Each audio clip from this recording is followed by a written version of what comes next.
Oh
shit, why is this up here?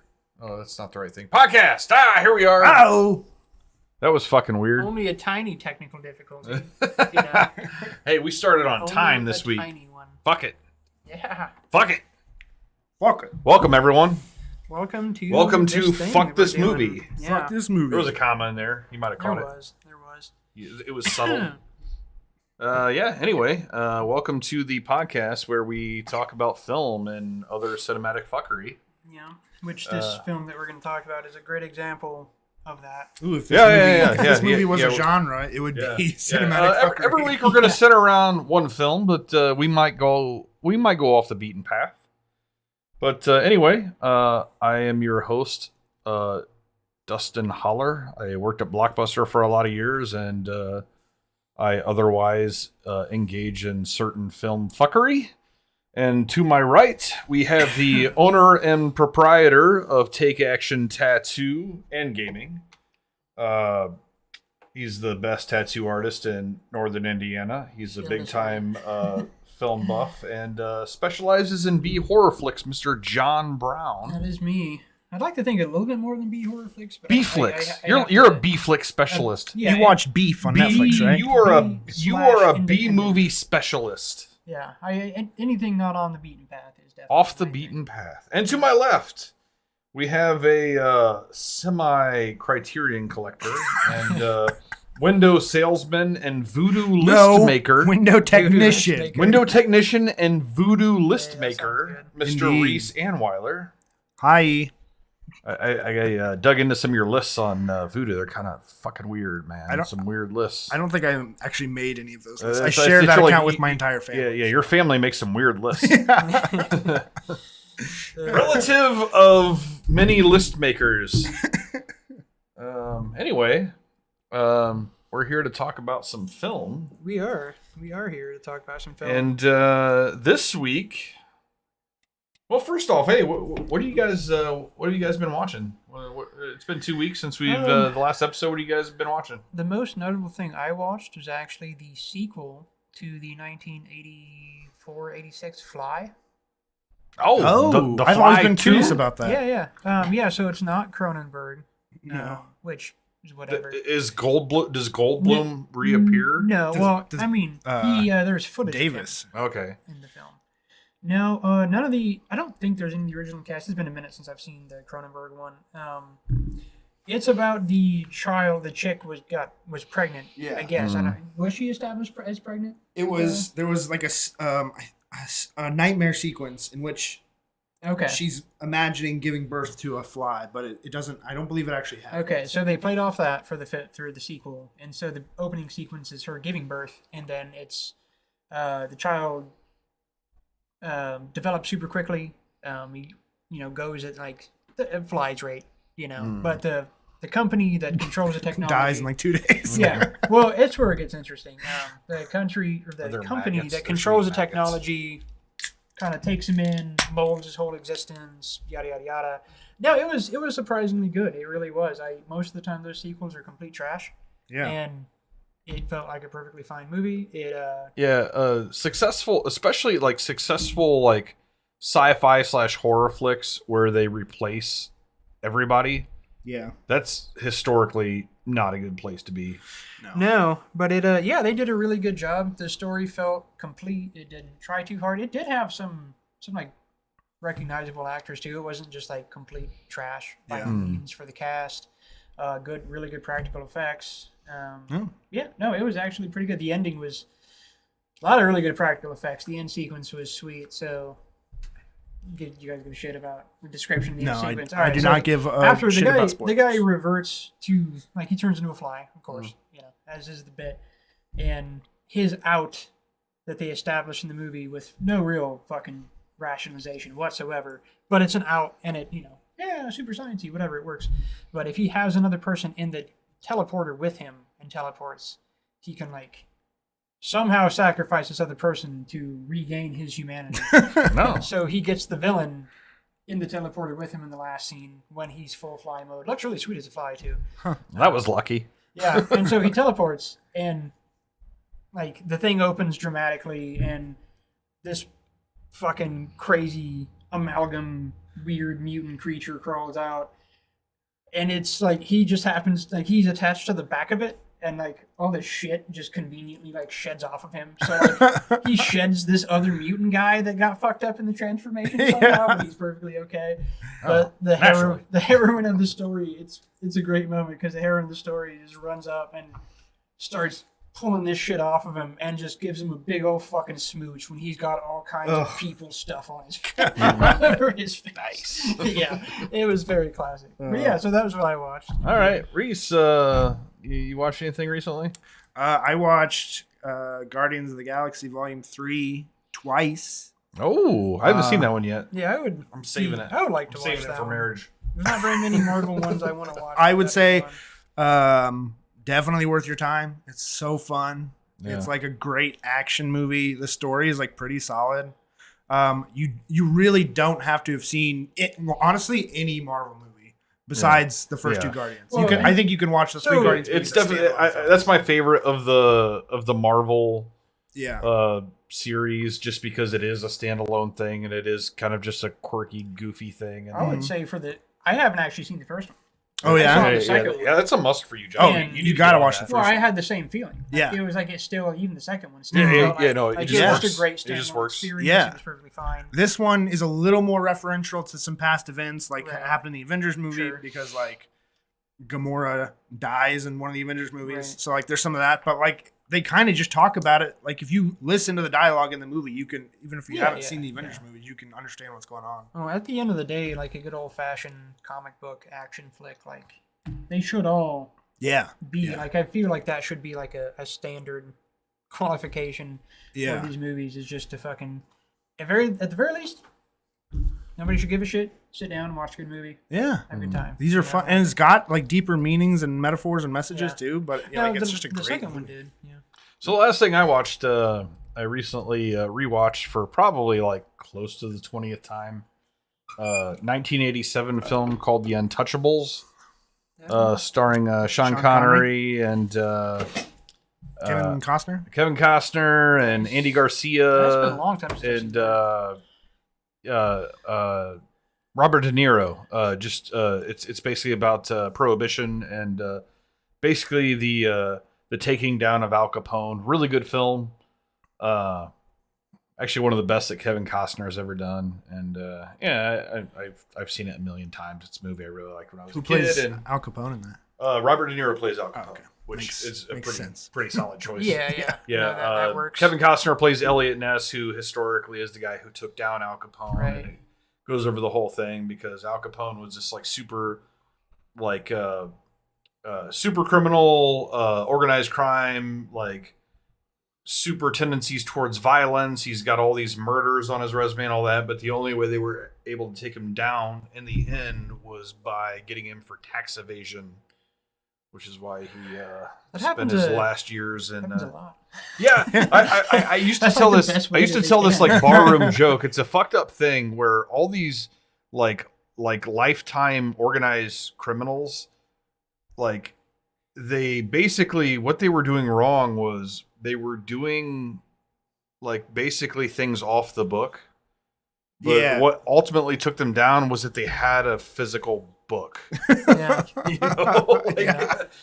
They couldn't really like get around that. If you're doing something off the book, maybe not have a book. Yeah. You know? Yeah, that was probably, I don't know how the trends play out, but it may have been when money laundering became more of a craft in the world, you know? Like, Well, hey, it's this is just more important, I guys. think the biggest thing is just like, you know, like it's like if you're into like gambling or like bootlegging or whatever, it's like knowing who owes you what and all that is why you need the book. But like maybe there's a way besides a book, you know? Maybe you can like program it into a fucking game of Tetris or something. I don't know, man. Like, Not back then. yeah, not back then. Yeah, They definitely not back invented then. But Tetris today, just to launder money, actually. today, if somebody gets busted and it's because of an off the book code. thing that involves a book, like there's a reason they call it off the book, man. Yeah. No book, no books. Anyway, so we are gathered here today to celebrate John's pick, Yeah, it is finally which is my favorite. a film called Rubber. One of my favorite films of all time, really. And I was reminded, every time I watch it, I'm reminded of how much I love it. But yeah, it's a movie that is a study on film, layers of film in this film. Mm-hmm. I think it talks specifically about the concept of no reason. And just about it. But that's it. I mean, I don't know. I From guess pretty it's much the in opening notes and sequence, importance right? to it. Like that's Yeah. the Mm-hmm. that's actually one of my favorite parts of the film. I think it's the best part. And I've heard people tell me, like, oh, I watched as soon as, like, that opening sequence, that monologue, God, it's just so stupid. I couldn't handle it. And I'm like, That's the best part of the movie. it is. No, it's Like, great. as soon as it started, like, that drew, and it's really important, too, because it really sucks you into the experience. Yeah. They were probably fucking around on their phone when the car like swerves to hit every chair like on the way up. Like Yeah, so that's the literal opening sequence, and like I'm happy to describe it because I've described go it for so it. many times Well, with people, and it's such a fun thing. Before we like dive into talking of the movie, Yeah, let's talk about facts about the movie. As per also the fact that we are going to talk freely about anything in the movie, spoilers wise. If you want Yes. to watch Yes. it Yeah, before thank you. you listen, it is currently streaming on Amazon Prime Yeah. and available to buy places. Yeah. So Yeah, good do note. that. Good note. Exactly. Yeah. Although there will be spoilers spoilers. yeah, they are, but it's like no. You know with what this movie, how it was written and why it was written, like you know. Yeah. Generally, well, the very end you don't know, but all the things along the way, all the action. Yeah. It's I would say compared to it's- some of the it's other kind of movies we've immune to done, it's pretty spoilers. spoiler proof. Yeah, Yeah, for yeah, sure. exactly. It is a horror movie, so if you watch it, you're gonna glean what's happening. Mhm. Well, after the first 20 minutes. Yeah. Yeah. You glean exactly. You know what it is. Yeah. What it is. So let's set up what it is, and what it is opening scene, desert road. Really nice shot. Also, note a lot of really good cinematography in this movie.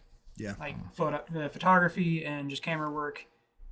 Focus. Especially It's- in the opening 20 minutes. Yeah, I feel yeah. like they kind of like they rely a lot, and especially before they get to the awakening of the tire, they rely a lot on Yeah. some like really Oh good yeah, the still opening, the shots. credit sequence is just a series of really beautiful still shots.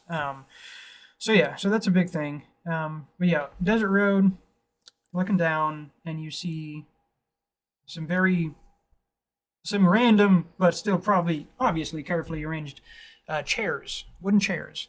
And you see, and this is a perspective low on the road, looking down the road. Car comes around the corner and driving very slowly, knocks over every single of probably 12 chairs. Yeah. Yeah, and this is doing like a almost Right, like little- figure eight Yeah, S little- motion all the way down the Yeah, road. a little sway down the road. They're on either side of the road, just real nice fluid motion. Chairs, perfectly falling apart, of course. Comes to a very slow stop. A little bit angled on the road. Trunk opens. Man gets out of the trunk. Wearing a sheriff's outfit, goes to the driver's side door, taps on the window, takes a glass of water from the driver, comes directly in front of the screen, and delivers a fantastic monologue exactly about what the movie is about, and that is no reason. Why is there a reason for anything in any film of any kind? Yeah, and there was some good one-liners in there, for sure. why did in E.T. why is the alien brown? Yeah. No reason. No reason. Why can't we? And it goes a little deeper, and it talks about other stuff too. This is why can't we see the air, which is obviously goofy, but he hits hard on one line that life is full of no reasons, and that's like there's a very subtle layer of that in this movie. Yeah, of he real sets gravity. up the idea that the idea of no reason is gonna be paid homage in the film. Oh yeah, they you're say about to that see. directly. They tell you Oh, yeah. exactly like this is an homage, and it is super. They are dedicated in this movie to that idea in every single. Which, scene. in doing a little research today, I found out that the reason that the director included that scene was because he didn't want to have to. Literally, the reason he included that scene is so that he would not have to go through Explain. trying to explain Yeah, why yeah. the time. That's like why. I feel like that's why that's fair. That's why I love that scene. So especially laziness. much. The best scene in the movie comes from laziness from the director. It's like the best. It's kind of rare, but it's also like the best kind of scene in a movie where they kind of just look at the camera yeah, and go, "Hey, this is how you're supposed to watch the movie." yeah. Be prepared for The it. example And I that's- always go to is in Looper when they're having the conversation at the diner, and Bruce Willis says, "Don't think about it too hard. Just like Yeah. it's time travel. That's which it." is super Yeah. important for time travel because Yeah. that shit is loose. yeah. Time travel is hilarious. And I nonsense. I think that's exactly what the scene is that they're going like, Yeah. "Hey, fuck it. You Yeah. can't question anything about this movie because Also, there is I'm no just- reason for anything." So I think what it's that not that you can't, but there's no reason to question anything. Yeah. Like there's no reason to question anything. The reason is just to enjoy the experience of the film, and that's always been the takeaway for me with this movie. Yeah. It's just about enjoying the film. Don't worry too much about incidentals. As long as the story is intact, don't worry too much about the incidentals, and because it takes away from the experience of the movie, of course. Yeah. I would say for not out of laziness though. Like the cool thing about film. Like No, he this- basically said it was out of laziness. Oh, okay. Well, I'm just saying I appreciate what he was doing No, because that's yeah. one thing as a visual artist. It's tiresome. Like I don't make a lot of visual art of my own Mm-hmm. because there's like people can't just get it. Yeah, no. So with film, No, he just it's like nice he to be figured able to that in have one that- be able to scene. have that scene. Yeah. And In the one movie takes scene fully by saying that for no reason, then like he didn't have to explain every little thing about why the tire is spoilers. The tire is alive. It is. That's what we're Yeah. about to see. And Yeah. this great part of the film. Okay, so after this monologue, which is very important, this is still really important in the opening scene, this establishes another layer of the movie, which is the audience of the movie. There's another audience outside of you. There's a live audience also watching the film as you watch the film. And they are given binoculars. It's a small crowd that has a fucking velvet rope cordoning them off. And they're told the movie is starting and by skinny little guy, really, I dare say wormy in like the sense of that word, wormy little guy, glasses and all. The accountant. I think his actual title in the film is accountant. Yes, he's the He's accountant. the accountant. Hands out binoculars to everybody. And have binoculars, and they get to watch the movie. The crowd is a pretty typical assortment of people. Yeah. That's pretty intentional. I think Yeah. the choices of the casting of those characters, and just the characters present, are like what you would expect out of a peanut gallery. Yeah. Yeah. It's There's like a father and a basically- son. Yeah. It's like basically a golf peanut gallery, and Yeah. throughout the movie, it kind of just checks in with the gallery Yeah. to get their takes on what's going on the events that you're Yeah. watching in the movie. Yeah, and which is a whole other thing happening, and it turns it gets pretty weird. But of course, the whole thing's weird. So, all right, so these people get their binoculars and continue watching the movie as you do, and then it opens to the tire. Well, first they identify in their confusion. Is anything going on? Does anybody see anything? And there's a little bit of dialogue for every character. Yeah. My favorite line right in here is this little kid is like, "This is already boring." Yeah. Is this gonna be one of those silent movies? Oh yeah. That was the line. And the best is like when he hands the binoculars and is walking off, like, "Is this in black and white or color?" Yeah. Which the movie you're watching is clearly in color. So Absolutely in color. I mean, pretty drab colors so far. Drab colors throughout, really. Yeah. It's a very, like, just shitty small town Western vibe the whole time. You know, just fucking little corner of the world that nobody gives a shit about anymore. All right, so we see the tire. Or first they identify a dump and then go to the dump. And this is where we see the tire. And yeah, he kind of shimmies a bit at first, stands up, and attempts to roll, and it's very, very like birth. Mm-hmm. Oh yeah, like he's, definitely you know, like he's a a fawn. newborn. Yeah, he's bear. a fawn fucking yeah. fumbling around for a minute. Yeah. But as he A couple of really good laughs right away where he just Yeah, like you think he's got it, then he just like falls over. yeah, good flop. Just pop.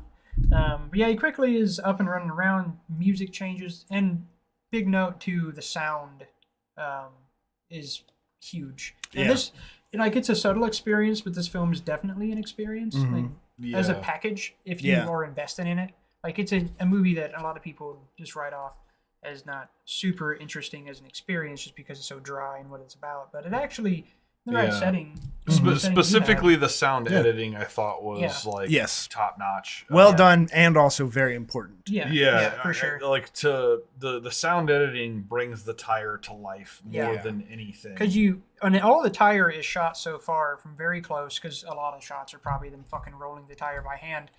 But they're all very close to the tire and with the sound. So just for knowledge, I did a little research, and 80% of the shots were actually puppetry with a dude basically like it was basically the tire was basically a puppet with a guy working it with two fingers. Yeah.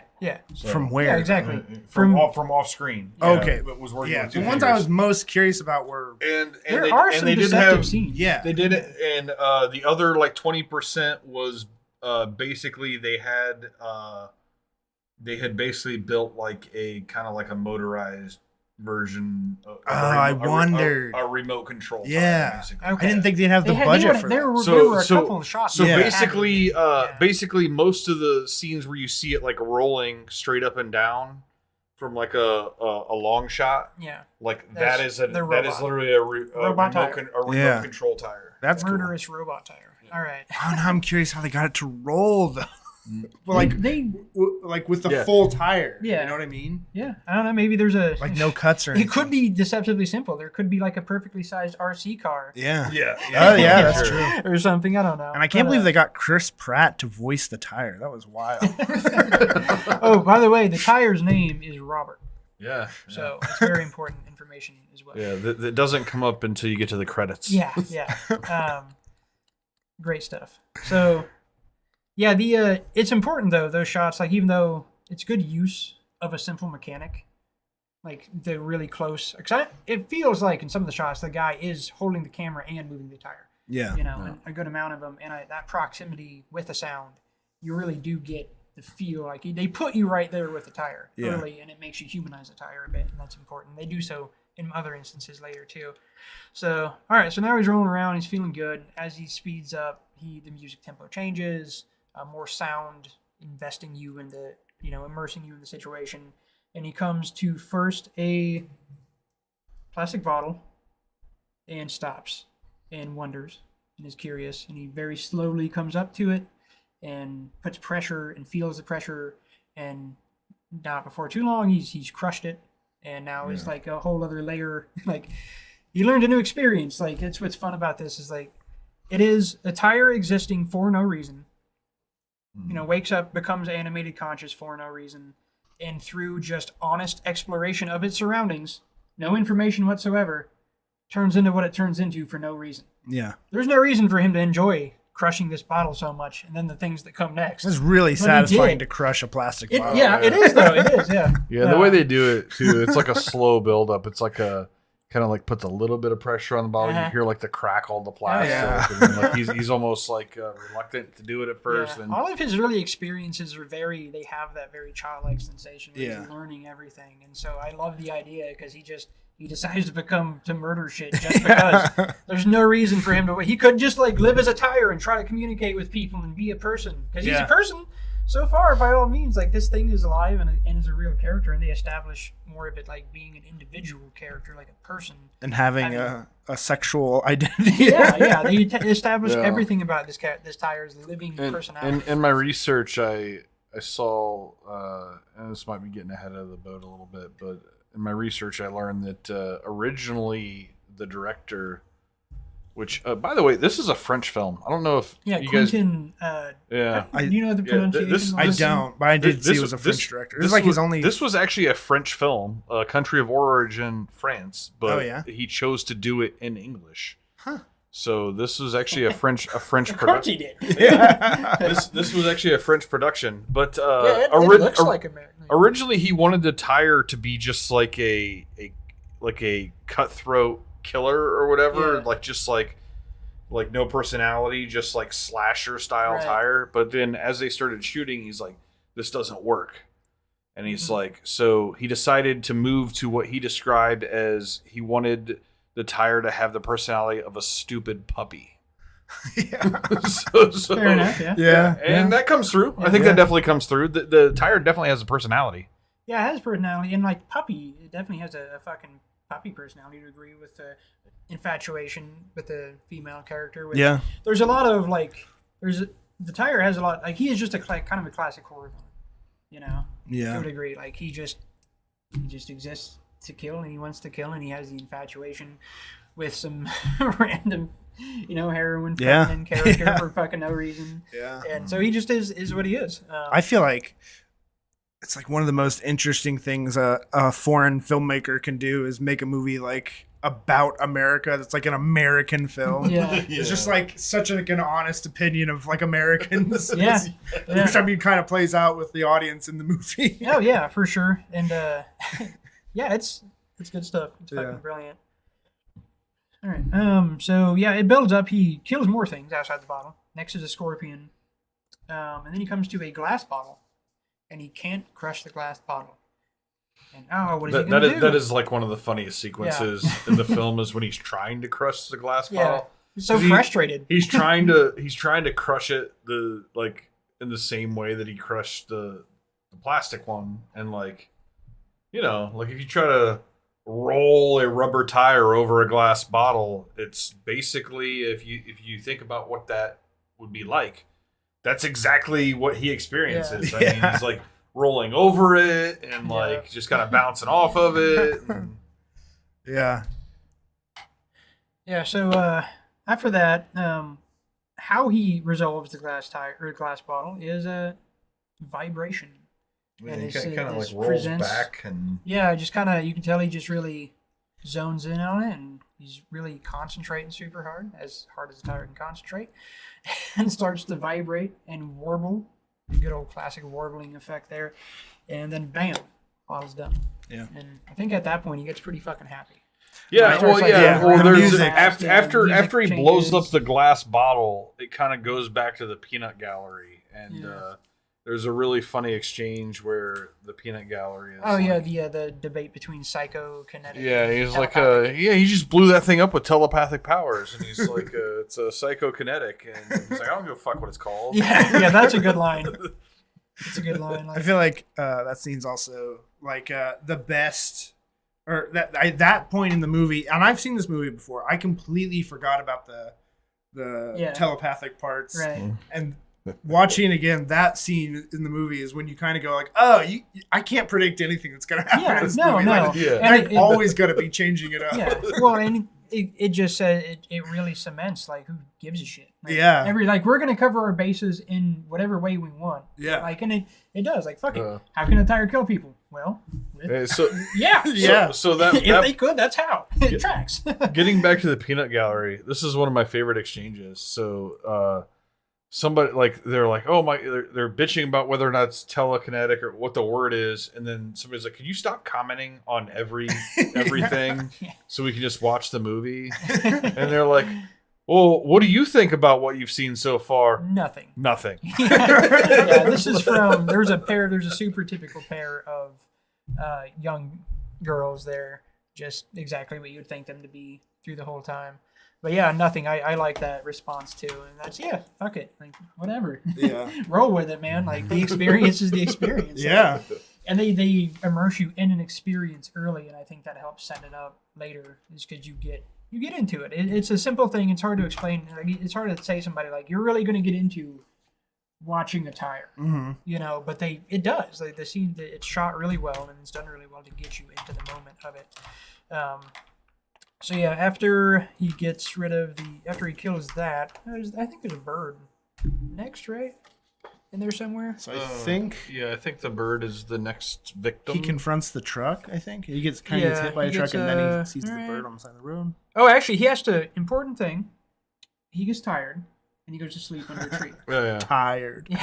Is this before or after he drinks? There's he wakes up and gets a drink in the morning. Yeah, that's a little weird. I forgot about that. The second go, I'm like, I forgot he like randomly just drank. No, they that's the thing. He is just he's a character. He's complete, as complete as any other character in any other movie could be. They do all the things. There's other stuff coming up too. So he kills a bird by basically blowing it to pieces. Yeah. Same thing, vibrations. The bird is actually a little bit after this. Oh, the bird is after the truck, I think. So yeah. Truck. What about the rabbit? Actually, that's the thing he kills is the rabbit. The rabbit is before the bird. Yeah, the rabbit is before the bird. The bird is later after frustration. So by the way, I'm watching this movie with Molly after we watched it together, and he rolls upon this rabbit, and she looks over and says to me, "I swear to God, if he explodes this fucking rabbit, this is the worst movie ever."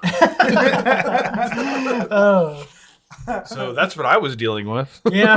Of course. I mean, like, I get it. It's a rabbit. Yeah, and then he explodes the rabbit, and she's like, "Are you fucking kidding me?" I'm like, "Hey, it's fake. You'll find out later." Yeah. Have you heard of the website called doesthedogdie.com?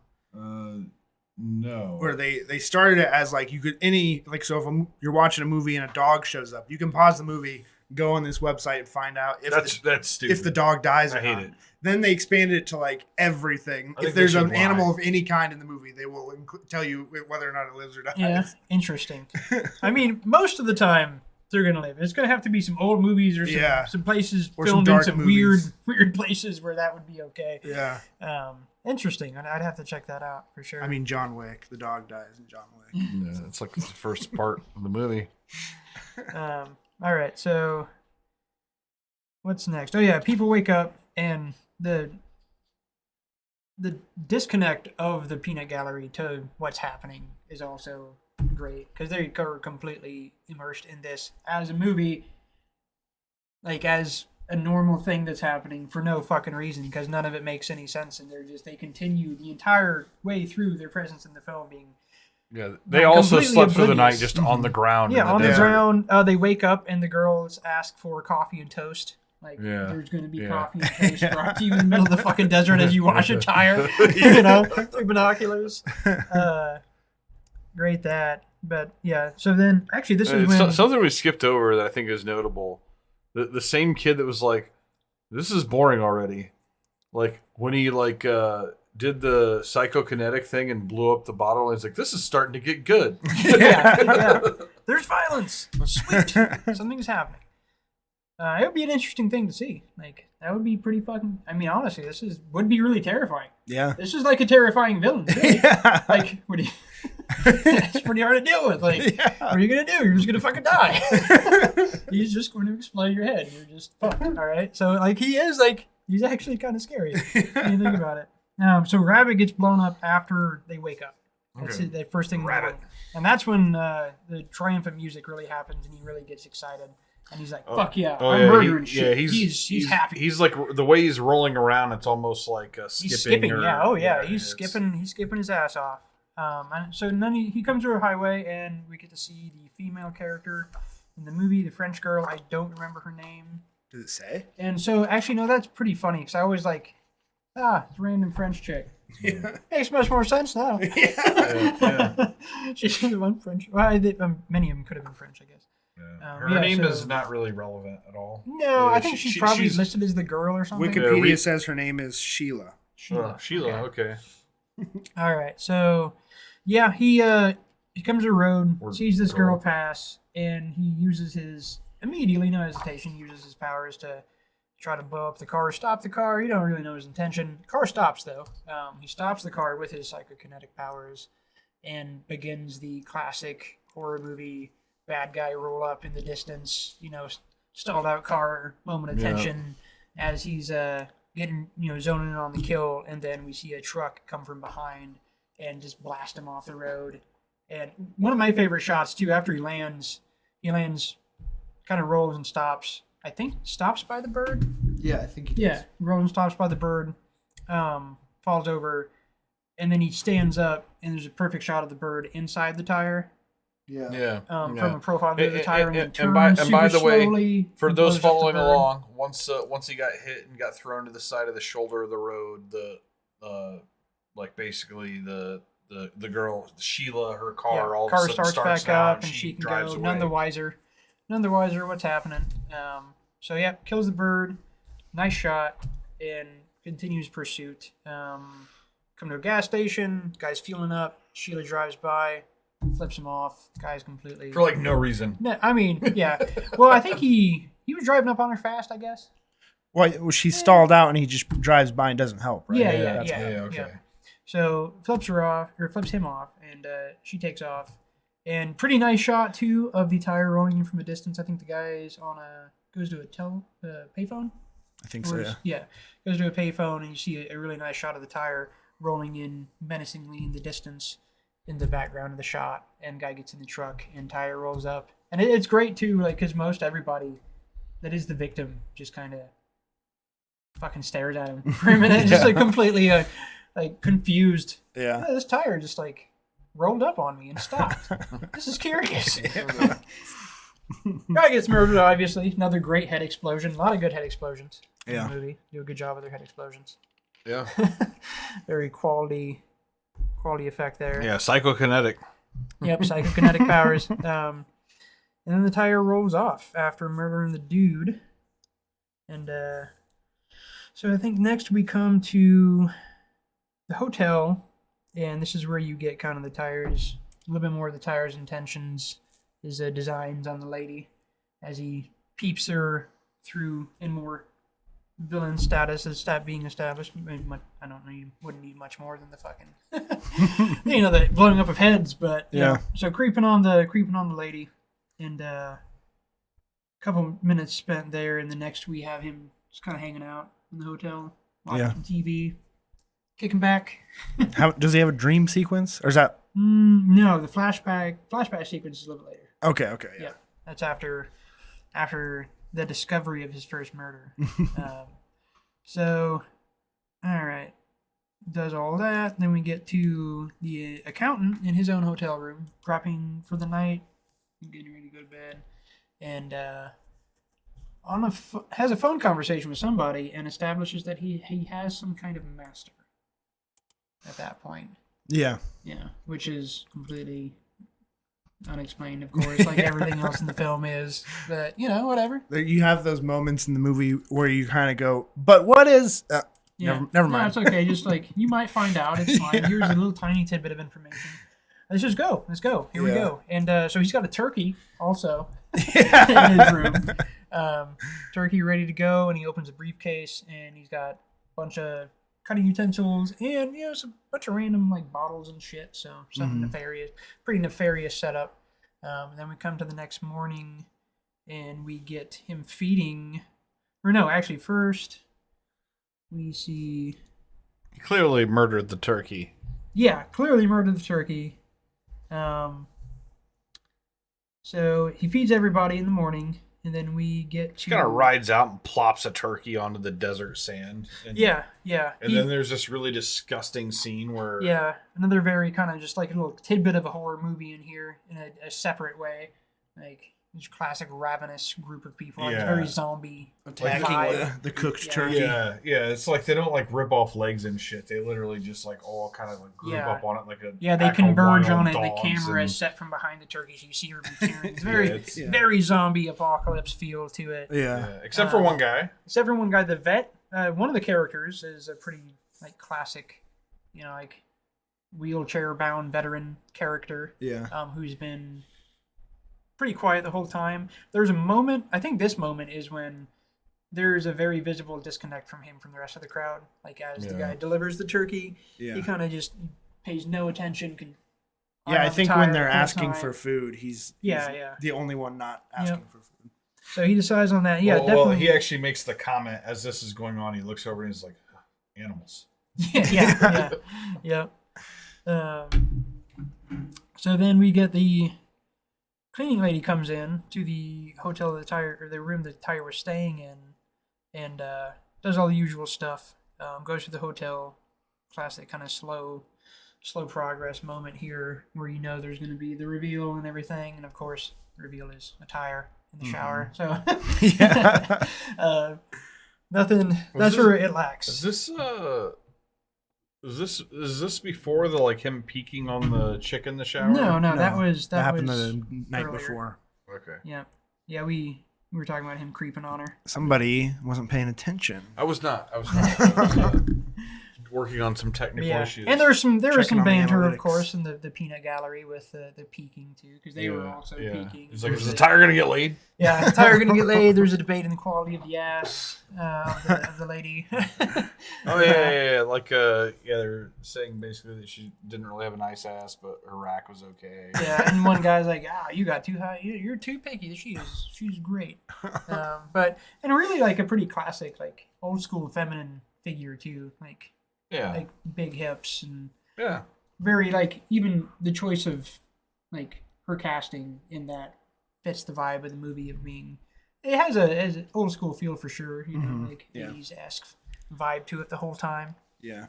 So good casting there for that. I like that we backed up to talk more about the naked chick in the movie. That's classic. I was commenting on what you think of in the film, One of her nipples look kind of weird. So the cleaning lady finds the tire, super confused, of course, that there's a random tire in the shower. Of course, she's just like, these fucking kids or something like that. Frustration with her usual riffraff that comes through the hotel, presuming that they left a tire in a shower. That'd be a weird gag. That's not really getting anybody with that, aha, we fucking shower tired him. Take that. Do the old tire in the shower. So she, of course, just throws the fucker out, and he gets, bounces around in the dirt a little bit, stands back up, and rolls up to the door, kind of eyeballing her for a second. And this is when the kid, there's a kid that helps run the hotel. His father runs the hotel. Sees the tire after it stands up and rolls up, so he's fully aware, like he's seeing this tire move. Of course, he has a pretty decent reaction to it, because you're kind of surprised when you see a fucking tire just get up and roll around. It's pretty crazy. And he sees the tire go into the room after the cleaning lady, and then it goes to him. Door closes and it goes to him running up to his dad. Super typical, asshole dad character, even in dress.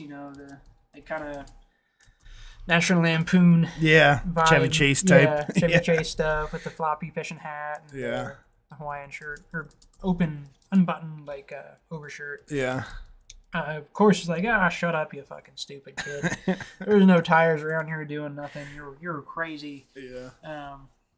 Then he has him go get a pizza to keep him busy. So that was that. And then it goes to everybody dying, I'm pretty sure. So Peanut Gallery dies. They're fucking dead. They die in this scene. They goes poisoned. to them poisoned. Yep. Pretty fucking obviously in the turkey. Yeah. Because the war vet is the only person not dead. Yeah. But it starts with a stomach ache and everybody just drops like flies, and the vet's just fucking he's just like, you were poisoned. Yeah. The turkey was a trap. Yeah, and again, pretty odd thing to just be down to get down on. Of course, no reason. All this is just the nonsense present the whole time is just fantastic. There's a lot of little moments all through the movie of those fucking no reasons in every single scene almost. Yeah, it's like the entire movie. Yeah, I mean, there's the entire movie, but they stay super dedicated to all the little things that you could. They make it a fun little no reason like fucking scavenger hunt. Mm-hmm. You know, with the stuff in it.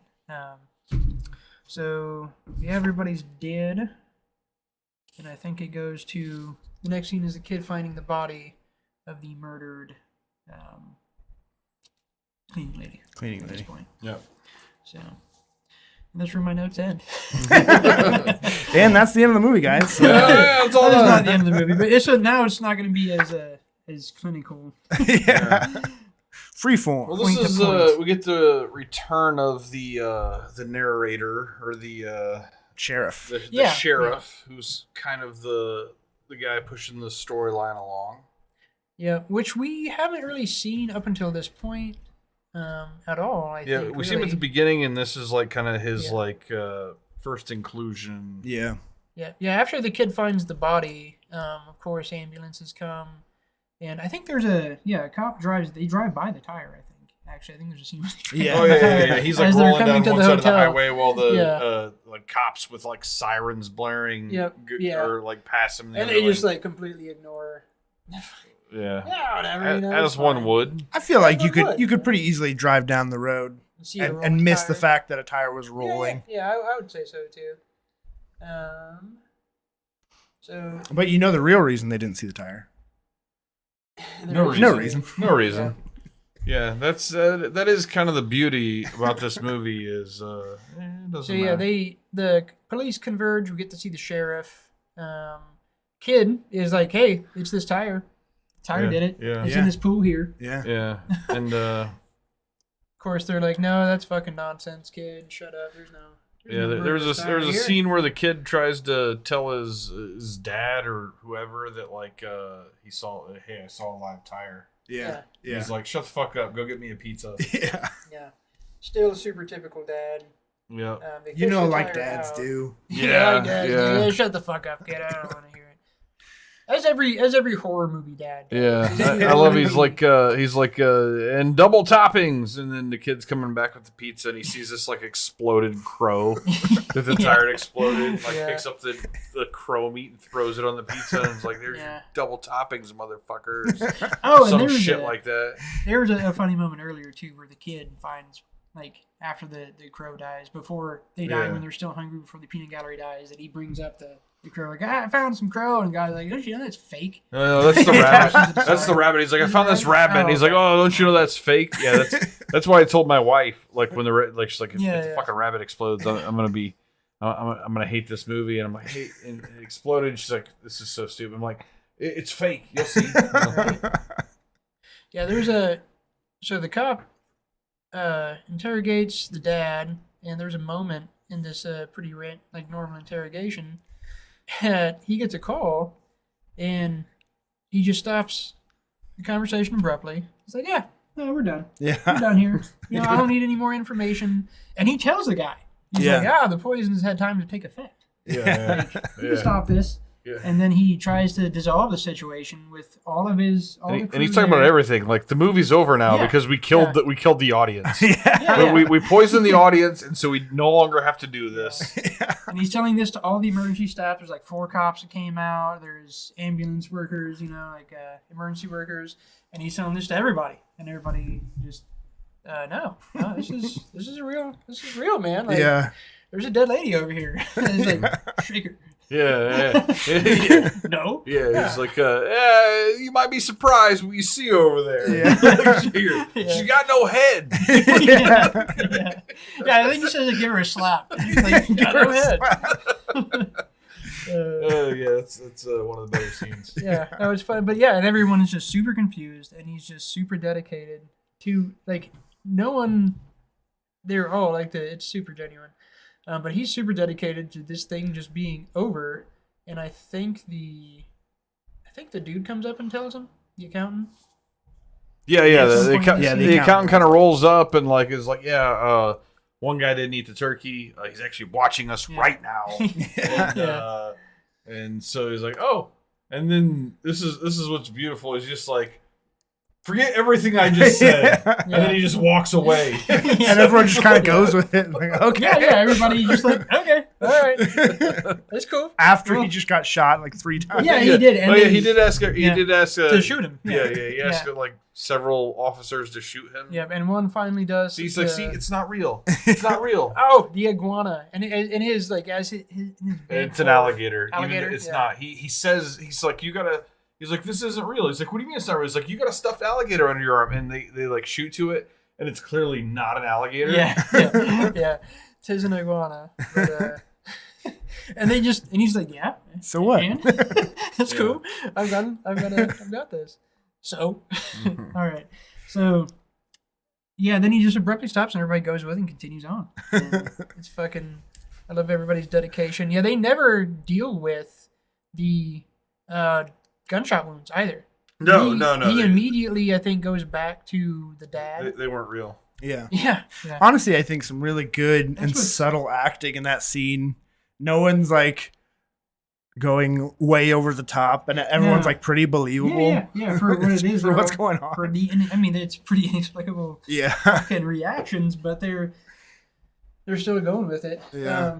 But yeah, no, it establishes, like, this scene is interesting because it establishes, like, it's not real, but everything hinged on, like, the chick's got no head, so that's real. Yeah.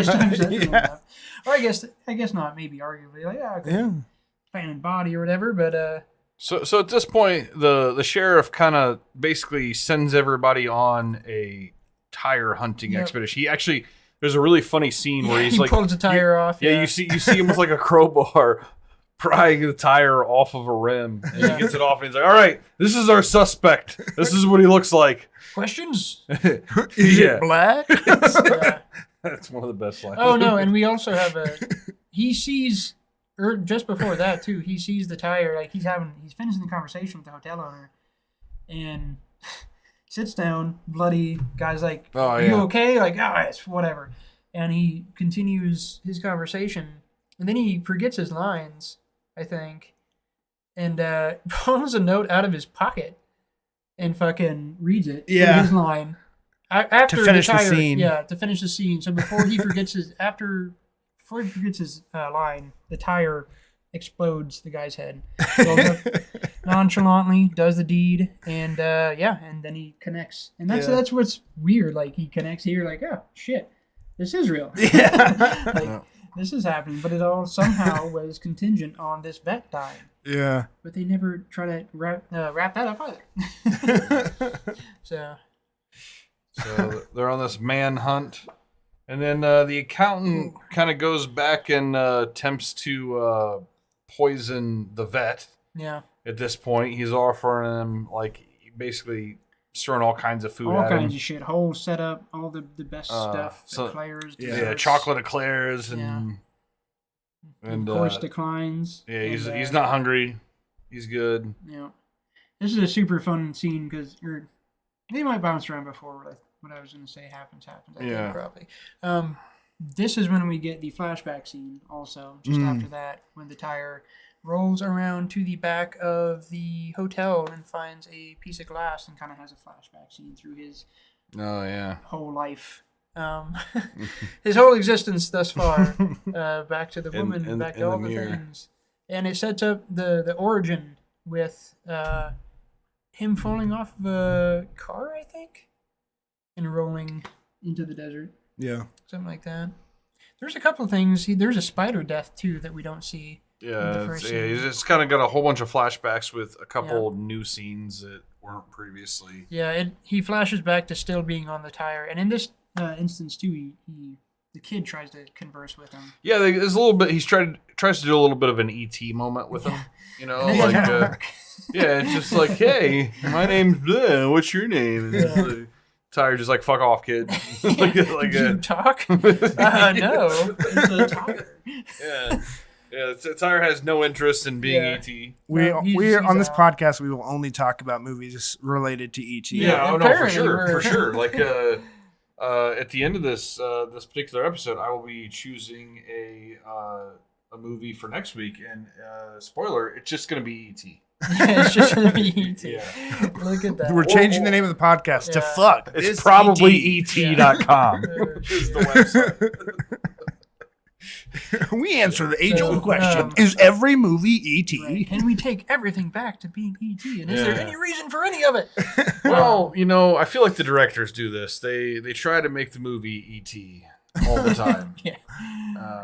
Hey man, we've dialed everything back so far. We've dialed other movies we haven't watched back yet to E.T.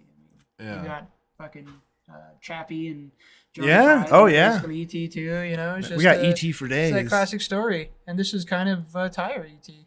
Yeah. So the vet is with the accountant, and the accountant is trying to poison him with some more shit, and the vet is basically convinces the accountant that no, I'm not hungry. Blah blah blah. Shut the fuck up. And then the accountant finally just kind of breaks down and sits down and. Well, first I was just flipping through. First he just starts watching the movie with him.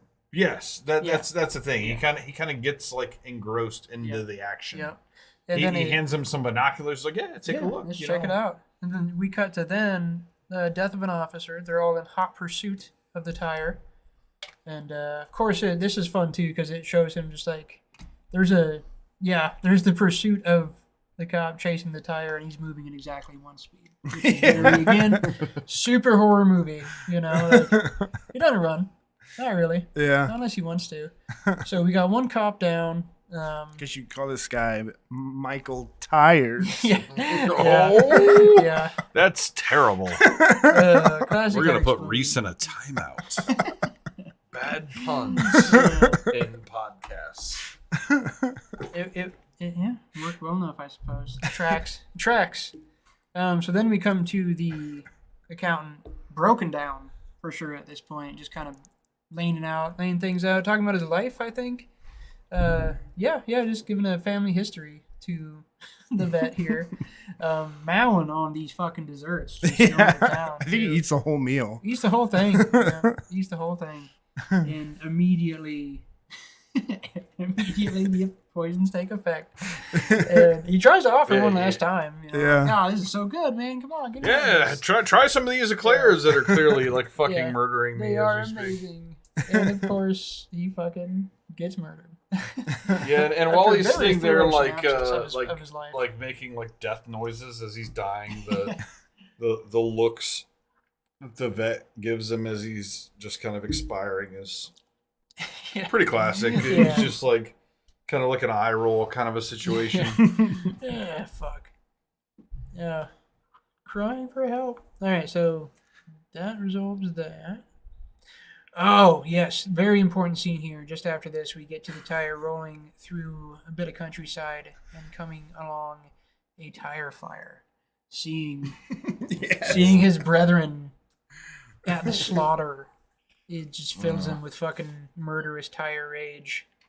Which honestly sets up things for later in the movie. Kind of random, but I was curious how they filmed this scene. Did they? How did they film a tire fire? Do you think they burned a bunch of tires? Because I don't feel especially as a non-American filmmaker. But if you kind of look at it, it kind of looks like they've got footage of a bunch of tires with fire in front overlaid in front of or behind burning. Flames.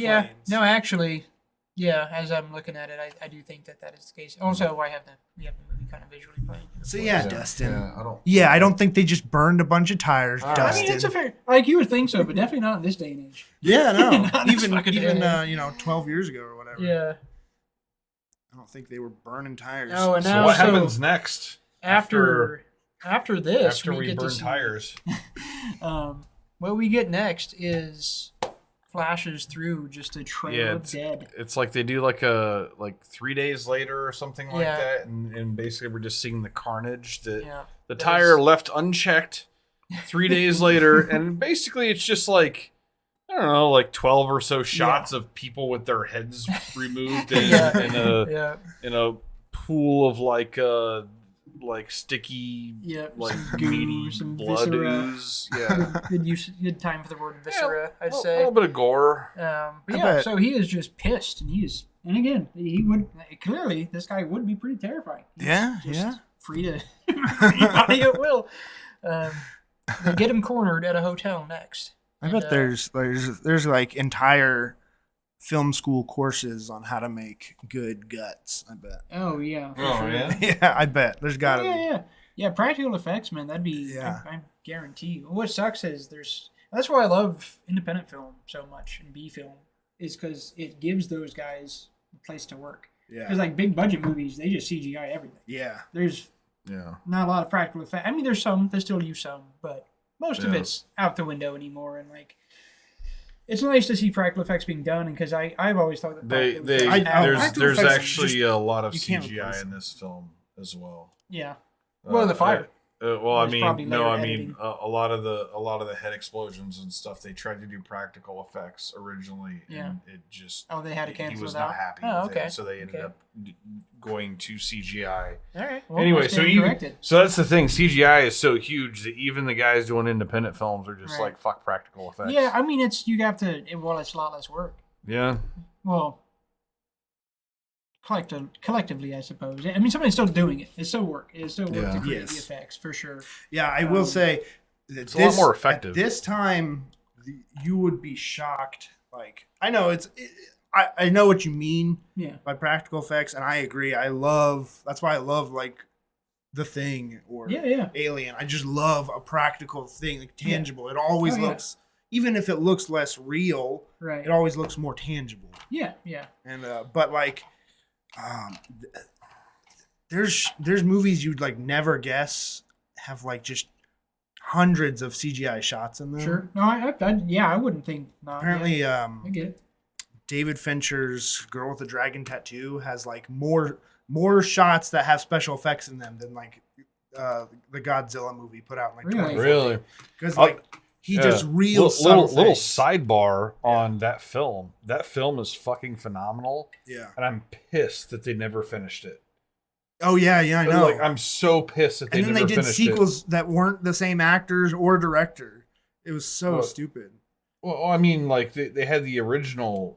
Like they never actually did sequels to that film, right? Like I mean, they did. There was they did the girl who kicked. No, the girl. No, but those are the originals. Yes. Right. So it was a remake, but they never actually finished the remake sequels. No, but they did 2 sequels to it that were no one related to that. Like it wasn't Rooney Mara, it wasn't David Fincher, it wasn't Daniel Craig. No, but they were like, American though. As Claire. They really did do.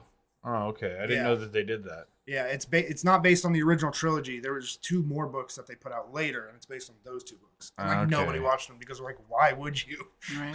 All right. Yeah. But anyway, just a little sidebar on that because if you haven't seen David Fincher's Girl with the Dragon Tattoo, it's phenomenal. And by the way, the first time I watched that movie, I was pissed at the ending because I'm like, what a fucking shitty ending.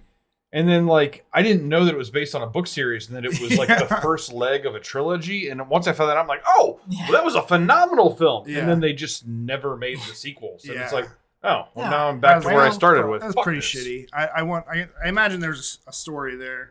Yeah. But the fact that we'll probably never get those, that's pretty shitty. Staying corrected. CGI. Yeah. Well, I mean, these days, too, like, it's easy to blend. Also, like blend effects with CGI, improve the practical effects with CGI. Mm-hmm. So there's all kind of layers of the shit now, and I get it for sure. Cool effects anyway. Yeah. Very convincing head explosions. So one thing too, when they find the tire and they corner him in this hotel, he is watching some NASCAR. It's a fun little detail. Yeah. Watching some NASCAR, and it was weird because it looked like some old like 70s NASCAR. They dated this. It was like 80s. Like this thing has a very 80s vibe to it. I think they dated a lot of the shit in the movie to that without saying it. So they set a trap for him at this hotel, and we have a fun scene too where the sheriff and another cop are playing chess, and the sheriff just does whatever he wants. And the guy says, "You can't do that." Like, well, you can if you want, but it's against the rules. No reason. Yeah. Can I or can't I? Yeah, and that's just so great. And it just captures this whole thing. Like, who gives a shit? Yeah. Who gives a shit? And it continues on. And so now we've got a trap set for this tire. And so basically the trap is they like put like a it's like literally the stupidest trap ever. It's super goofy. It's just like there's like a fake woman. Yeah. They've built like basically a mannequin. Just a mannequin with like a wig and clothes on. Yeah. Yes, like right outside the door that they know that the tire is in the hotel room. An officer saw it through the window, and so like, well, this mannequin, and it's got like explosives attached to it. Yeah, very cartoon style explosives and yeah. This is definitely like a coyote like roadrunner situation. Microphone, and it's not even microphones. It's a fucking. It's like a tiny speaker out of like a big like house stack box, like one of the tweeters. Yeah. Like it's a bear tweeter, like this little fucking 2x2 tweeter that's like haphazardly tied around her neck and wired into this shit. So it's not even like an actual legit thing. It would be harder to do that than anything else, really. But yeah, so they're just trying to get the thing to zero in for the kill. And they have so they have the French woman, or what do we call her? Sheila. Yeah.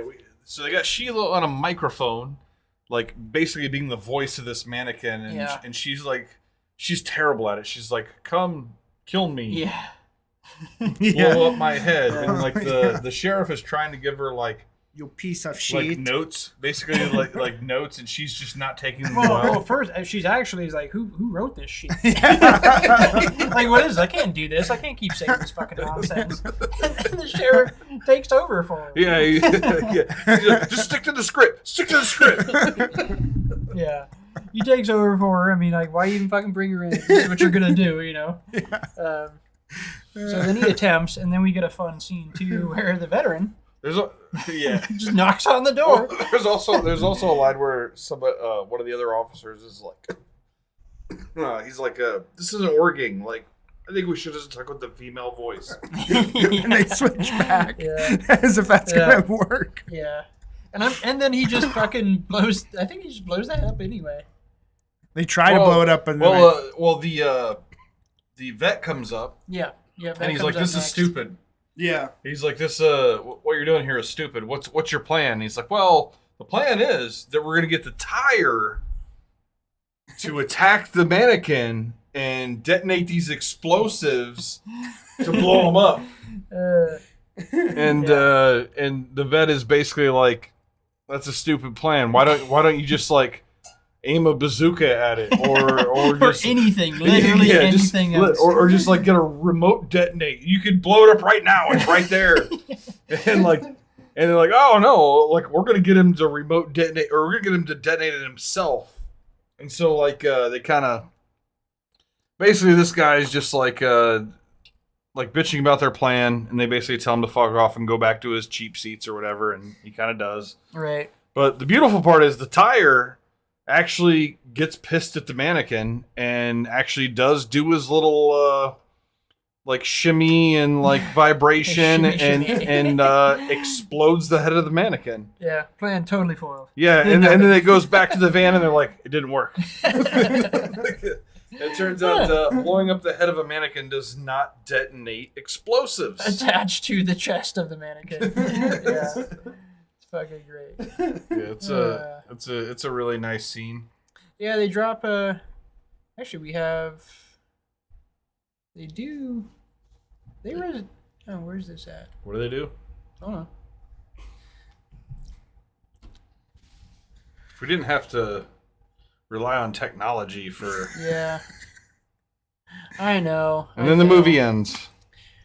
No, he gets iced somehow. They defeat the tire. Yeah, doesn't he just run up to it with a shotgun, doesn't he? Just blow it up. Yeah. He walks in and says he's going to take care of it himself. He walks in with the shotgun, hear gunshots. He comes out with a piece of rubber with a bunch of holes in it and kind of throws it at him. It's that simple all along. Yeah, shotgun. Just a couple holes with a shotgun. Or was it? It's really fucking like That's not a couple holes, actually. Yeah. There's no way that what he walks out with was actually a tire. That's the hilarious thing. Well, it wouldn't have been done by a shotgun. No. Yeah, It's like the tire you find on the side of the road that somebody blew it's out. like a piece of a tire from a semi or something. Yeah. It's not the end. It is then not. reincarnated as a tricycle, which is fucking classic. And even though it's a short movie, this like once he's reincarnated, I feel like there's a lot of extra film for what actually happens. Like he kind of there's kind of like this end sequence of him like going down the road as a tricycle, and then like as he's passing other tires that are like on the side of the road, there's like an abnormal amount of tires alongside the road. Now there's with that he's building scene, an army basically. Yeah, with that scene when he gets reincarnated, there's a conversation with the vet, and the vet says, "Now it's this. You just stay there. Like this is a film. Like just keep doing this. I'm gonna keep watching." Yeah. And then he fucking ices the vet. He's like, "Now, I'm not keeping watching anymore. Yeah. I'm not even watching anymore, buddy. And I have to stay here, breaking more of the rules, breaking more of the boundaries being torn down." Yeah. And so then we get him incarnating an army, going to get the job done, and he rolls around. He gets quite a bit, and he covers a lot of ground too. Travels pretty far. Travels all the way to Hollywood, and you get a little piece of that travel along the way. Mm-hmm. And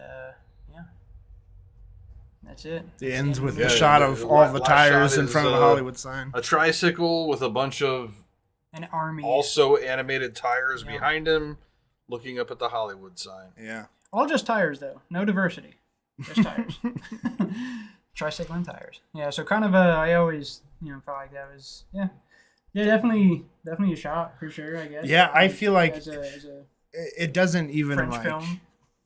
I almost doesn't even commit to its own premise, because like that shows like it has a pretty clear message. I feel like throughout, if you watch the movie with that ending, it's like it does. It has it's not necessarily like the no reason thing to me isn't necessarily like not having a message. No. Yeah. But I mean, like I think a lot of people. That's why a lot of people drop it off probably.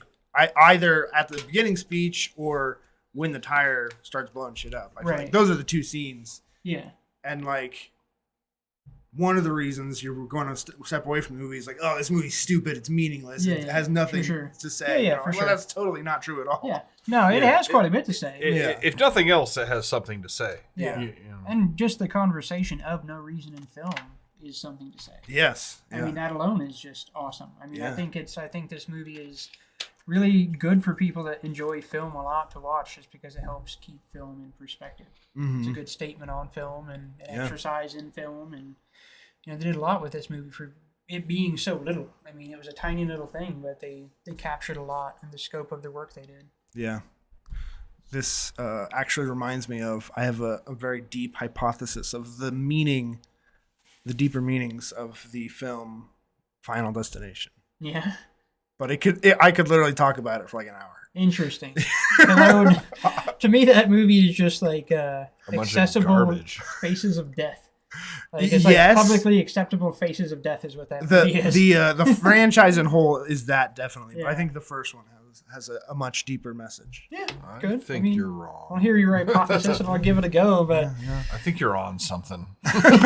Maybe I'll pick Not onto something. Maybe I'll pick it next week. My next choice, so I can teach you guys a lesson. We need some. We need some contentious choices for sure. Yeah.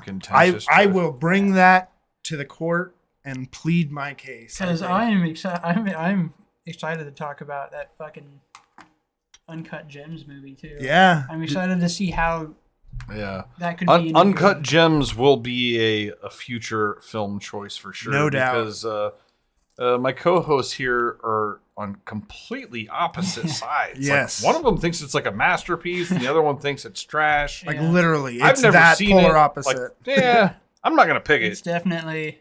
I'll give it. As much as John hates it, I don't want to watch it. I'll try, man. I'll try again, but I'm pretty sure it's a piece of shit. I'm pretty sure it's no good. Ooh. Well, I don't know. Should we just get out of the way now and we don't have to watch it? I don't have to watch it. I guess it's not my cup of tea. Yeah. No, that's fine. It's a very modern. It's like I feel like when Gen Z starts making movies, that's what they're gonna make. It's gonna be like that. It's gonna be crazy and like. It's not even that crazy. It's not crazy. It's stressful. It's stressful. weird. It's stressful. It's like uncomfortable. Uncomfortable. I think a lot of Gen Z movies. You know what? All right. So you just want to make a genuinely uncomfortable film experience, not scary, not like astounding or impactful, just uncomfortable. Like what the fuck are you doing? Have you ever watched any Harmony Korine movies? What? Harmony Korine. You did Spring Breakers. That movie with James Franco from a few years ago. He like kind of launched the A24. Okay. But that's what his movies are. It's like they just kind of make you feel uncomfortable, and then the story is kind of meandering. It's definitely. I don't even think I like him. Yeah.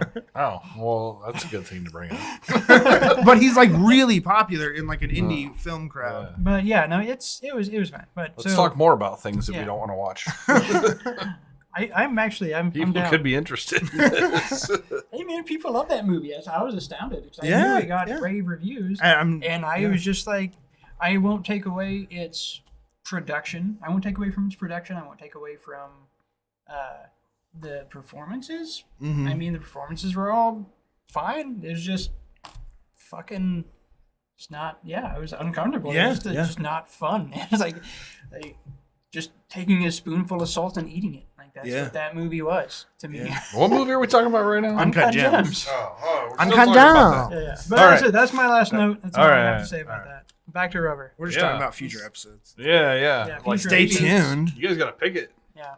Oh, I got a couple picks. Like, what do you have left to say? You already said it. I mean, Final Destination just shot so high on my potential list. Well, we've all seen the movie. Yeah. I will. I mean, I'm not planning on changing your minds, but I want you to see that there is deep. No, I'll check out the idea. Maybe do this as a non-podcast thing.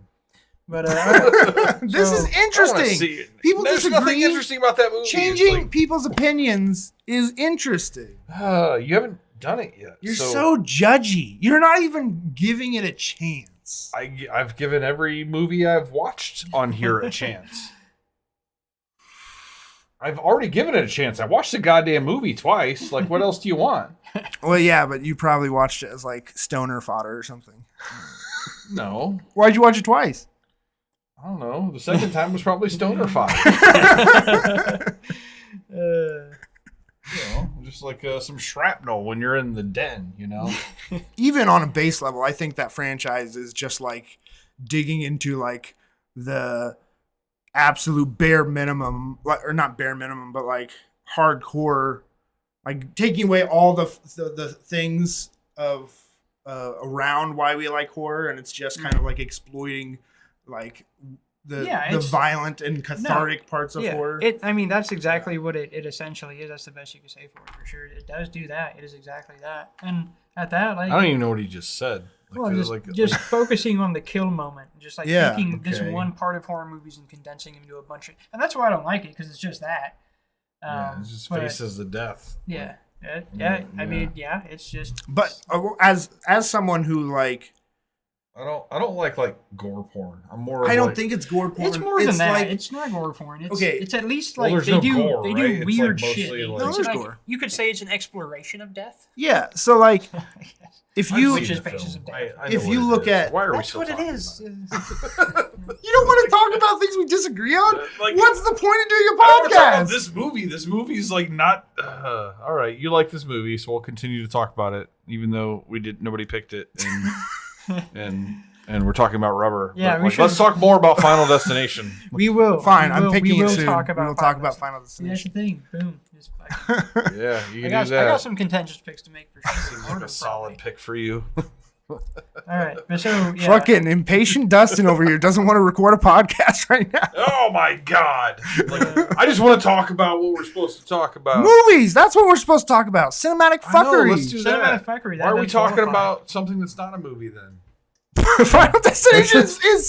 It's 5. It's 5 movies. You think so? Yes. I'd recount. They are feature I'd length. rewatch and then come back with your number and see if it's still that many. There's a shit ton of in the last 5 years, I have watched all of them for the first time, second time, and third time. I really like that franchise. It's like my horror franchise. Yeah. No, I can get what those parts of it, those elements. So John, so how many Final Destination movies are there? I believe 5. 5. So is it fair to say that of horror movie series where there's at least 5 entries, that is your favorite? At least 5 entries. That's how narrow is that? That's pretty narrow. I mean, that's like you're down to like a dozen or less, right? Like that's like Halloween, Friday the 13th, Scream, Hellraiser, Nightmare on Elm Street. You'll have a bunch more. For sure. Especially for horror, you're gonna have a bunch of those things. Yeah, but he's definitely going for more of a franchise movie, right? Like this. I'm just saying, there's a lot of franchise. I'm just saying, there's a lot of B franchises. Yeah, that might, sure. That might get those numbers. I would say you can cut it 2 ways. Scream, as far as enjoyment, Scream is like a really close second. Really? Final Destination is my favorite. Okay. So I'll fight you on Scream. Have you ever noticed that Scream is really just one movie made by Wes Craven, and then a whole bunch of sequels that are exactly the same movie over and over again? I won't. Feels like that? I will not argue that any of the Scream movies beyond maybe the first one are good movies. I just find them extremely enjoyable. Right. But it's just like the same movie over and over again. That's what every horror movie is, though. That's what every Friday on 13th, Nightmare on Elm Street. I think there's some. I don't think the movies are smart, right? Except for the first one. You're right. Every single movie is going, this is how a horror movie works, and then they do it, right? Yeah. Oh, we're so smart. We know more about horror movies than you do, and then they do the exact same thing. I don't think the movies are smart. I just think they're really fun, and I don't get lost and I don't get distracted by like not following your horror rules or the mythology or whatever like I would in something that has more of a. Well, I mean, and that's the bit of what we just watched. That's the bit of Rovers, like to not give a shit. Yeah, whatever. Like if it's, there's no reason this series that probably doesn't deserve or need this many sequels has this many sequels. Mm-hmm. No reason for that. Yeah. Fuck it. But people like it. If people like it, then it's a product. That's why it has so many sequels. Yeah, it's a money thing. Yeah, but like I think everyone has at least one franchise that they'll go to the theater for, no matter what. Does, Scream is mine. I'd say for like as far as at the end of the day, as long as you enjoy it. I don't think I have a horror series anymore. What about Evil Dead? God, I think they shit the bed with that intro outro thing. I really do. I think that fucked it up, man. I hated that. The more I think about it, I've been thinking about it for like a while now, and I really wish. The only reason it didn't bother me as much is because like I thought like the scene of the intro was really good. Like it was. You're right. Like it had no bearing towards the larger plot, but I thought the scene was really well done. Right. I think the rest of the experience. No, it was a good scene. The unnecessary scene was well done. Well, it was all well done, but the bit was. Was it the best scene in the movie? The unnecessary scene? Maybe they started with that. Hey, we got a good scene here. Let's make this movie. No, it was probably. Gotta put it somewhere. How about the intro? Okay. I think what they wanted to do is like get you started on the horror right away. Yeah. But they didn't want to do the thing of you do the flash forward at the end of the movie. Like from the, if you take away that opening, like if you take away that intro, like from the beginning of the movie, we're talking about Evil Dead Rise. From the beginning of the film to when the horror starts, and the horror once it starts is like a train. Yeah. But like there is kind of a gap there, and so I see what you're trying to say. It's just like here's some horror because it's going to be a minute before we get to horror. Well, yeah, and I could get that for sure, and it's a it's a thing that filmmakers do. Yeah, it's a thing that happens. It's fine. I think that the original Evil Dead, there is like I think in a good horror movie, and especially one of this nature, and especially when started the way the franchise was started, is to have that build up. A little bit. You got to have some little bit of a slow build up. In a good horror movie, you don't got to whatever. I like that. I like that slow build up. I think the jarring nature of and it took away from. It definitely made a different movie. They attempted a bit more of this and to make it a little bit more true to the franchise, more homages to the franchise, and I think that they did that enough in the main film, as opposed to needing to create that with an opening sequence. Yeah. Like the set tempo. It's been a long time since I watched any of the other Evil Deads, but I feel like at least the first two jump pretty quickly into like scary stuff. No, they do, but they don't. It's not like a scene where somebody gets their fucking head ripped off. No. That's the thing. Like it's been the first 20 minutes, but most movies were in the first 20 minutes. But it's like this is just a scene of it happening. Yeah. You know, that's would it have been more or less upsetting to you if it had been like a prequel scene of just like maybe something that had happened leading up to the book getting sealed? I would have liked that more. Yeah. Like if it was something like some evil monk or something. If it was something to do with a story, sure, but it was completely disconnected until the end, which I didn't watch that scene. Like, I took a piss. I knew what it was. As soon as it was happening, I saw the chick come out of the fucking elevator. It was like, okay. Well, I don't need to see this because I know what it is. I feel like for me, I wasted 5 more minutes of film. The scene happens, and still talking about the Evil Dead Rise. The first thing I assume is that like this is a prequel. This is like the last people that had the book, and then it says one day earlier. It's just a setup. It's a setup. It's a setup for another movie, and a little bit of spoilers if you're planning on going to see Evil Dead Rise. Yeah. But not really, because like. Oh my God! Are we gonna? I won't debate it's potential just whatever. spoilers? It's fucking typical. Is it a spoiler or not? And that's New segment. That's what gets me about it is like the franchise or any franchise like that has an amount of like that typical nature to it. Yeah. It's a fucking horror movie. You know some of the patterns. You know the things that are gonna happen. You know how they're some of the outros and things to expect. You know, and so a franchise doesn't need a setup. No. Well, especially when these two new evil Dead movies, I fucked up a few times. Have kind of like established that there isn't really going to be a continuity. I feel like it's going to be like standalone stories. Yeah, they can be. And they're sitting around, and that's I appreciate the random nature of it, but I'm just saying I don't think it needs it because you just know there's going to be another one anyway. Like I will say. I guess I could say that it's a good, just a kind of proclamation. For your audience to say, this is going to be a separate thing because there is some in the early films there was connection. So that's I will say stepping back again.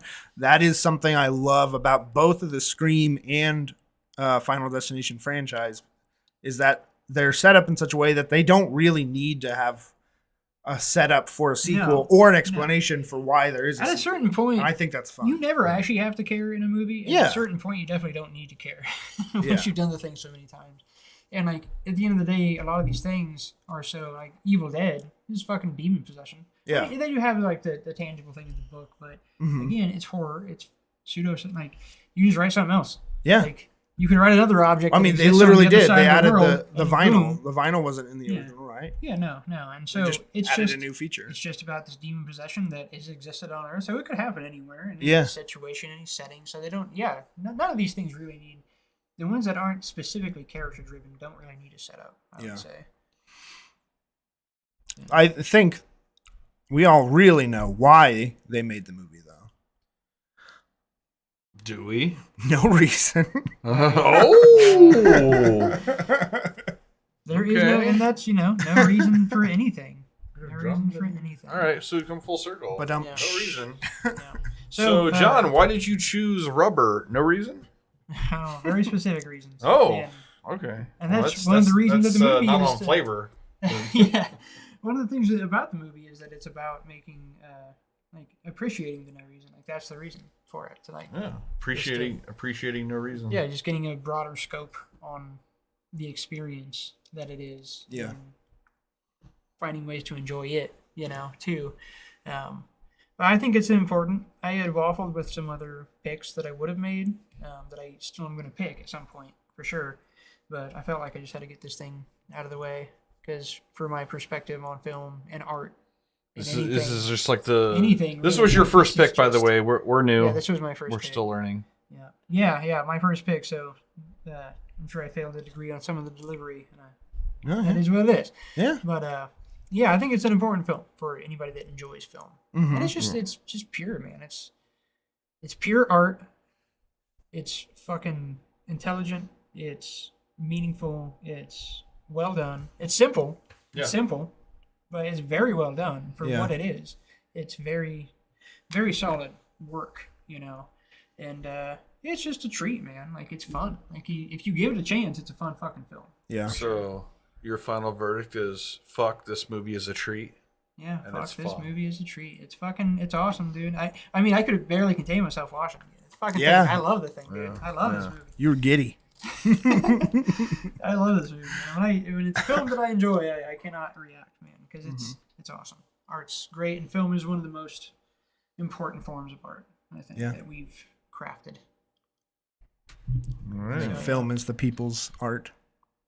Reese, final thoughts on Rubber. Fuck, this movie.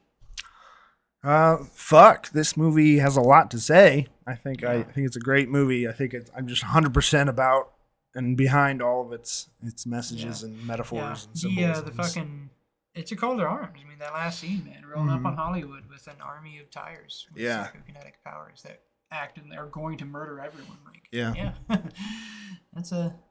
I felt it was kind of a call to arms to artists to just do something else. Yeah. Stop giving a fuck. Yeah. Like, create.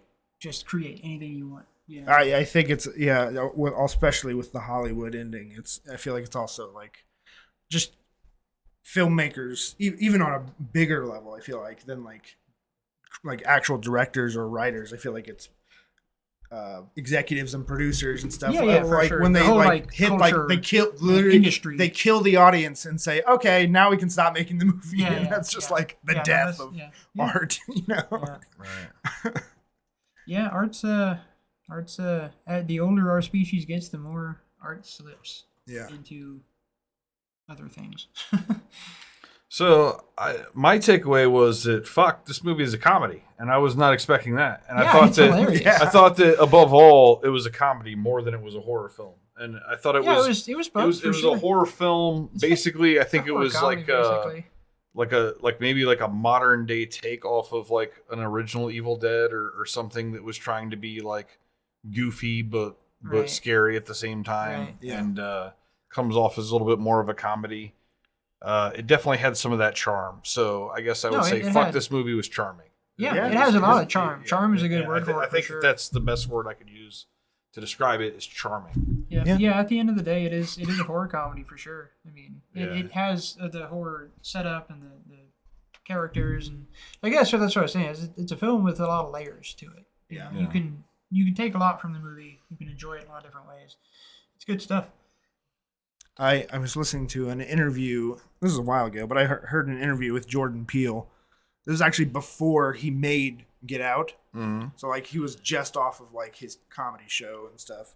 And he was talking in the interview about how he really wanted to make a horror movie, and he thought that horror and comedy were like his movies are amazing too. Yeah, but they're all horror, right? And before that he did nothing but like sketch comedy and stuff. And he's talking about how horror and comedy are like kind of polar opposites, but of the same thing, of just like the extreme emotions and just like and he feels like if you're good at one, you're most likely good at the other. And I feel like that's been really true, especially with him.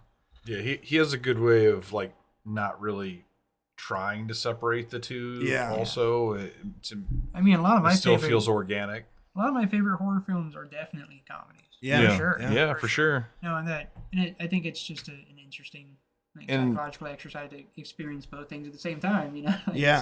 Maybe that's the.